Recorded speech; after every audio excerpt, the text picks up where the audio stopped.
Hello, Bible readers. It is Thursday, November 12th. We are reading from 1 Samuel chapters 18, 19, and 20 today, and then Acts, we're in chapter 4, verses 1 through 37. In Acts, we're continuing with this story about what happens after. As much as there are four different gospels, each with their own angle on what the ministry, life, death, and resurrection of Jesus are, what they looked like, who said what, there's just the one Acts of the Apostles that talks about what happened next, which is unfortunate. I wish we had as many accounts, and there are others in ancient writings, but this is the one that made scripture, as it is connected to a gospel writer. Here we're seeing in chapter 4 the continuation of this story after Peter and John have healed this lame man at the beautiful gate. And so what happens next? The people have been restored within Jerusalem. We've learned that from previous chapters. But what is the legitimate leadership over Israel? That's the next question that Luke, the author of Acts, needs to answer, because the Sanhedrin are the chief priests and maybe scribes. We're not exactly sure what Sanhedrin means. We just know it's the powerful group of leaders at the temple. Is it them? Are they still those who rejected Jesus first time around? Are they still in charge, or are the 12 Jesus's prophetic successors? Will Jesus's prophecy that they were the 12 to rule over the 12 tribes of Israel, will that be fulfilled within this narrative? That's really the question. And so that's what chapter 4 is unpacking. Jesus prophesies that his disciples will become the leaders over the 12 tribes. Here's what that looks like. And over the course of this story that we read today, we've got details about how the apostles are sent. There's a similar pattern to what happens for Moses, what happens for Jesus. And that pattern is Moses was sent a first time to the people, was rejected, goes away, is more empowered by God, returns to the people working signs and wonders, is rejected a second time. That's what happened to Jesus, goes back, empowered by God, sent again. That's what's happening for the apostles here as well.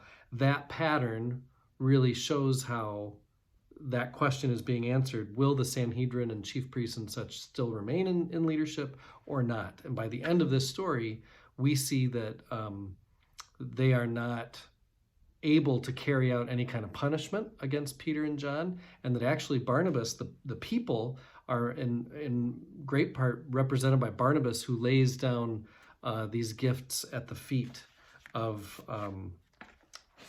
the apostles, who really now have real leadership.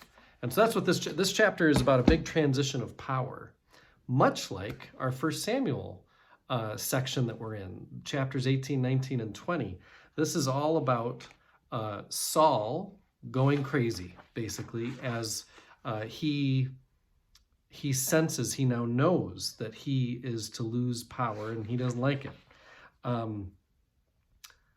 As my commentary says, in chapter 18, David is the object of love from Jonathan, Michal, and all Israel, but the object of growing hostility from Saul.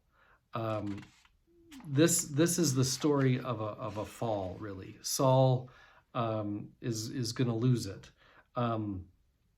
Anger, envy, and jealousy. Jealousy at the success of another are what drives Saul to engage in a devious plot to kill David. What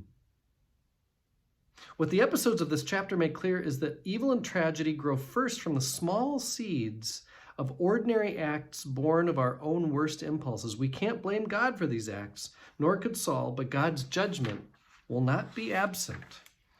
It is a cautionary tale. And that's, I think, what the story of Saul is meant to bring to all of us, is that the littlest seeds of anger and jealousy can grow into murderous intent. As this says, Saul was not an inherently evil man who rose to high places just to have his sinful nature finally catch up with him.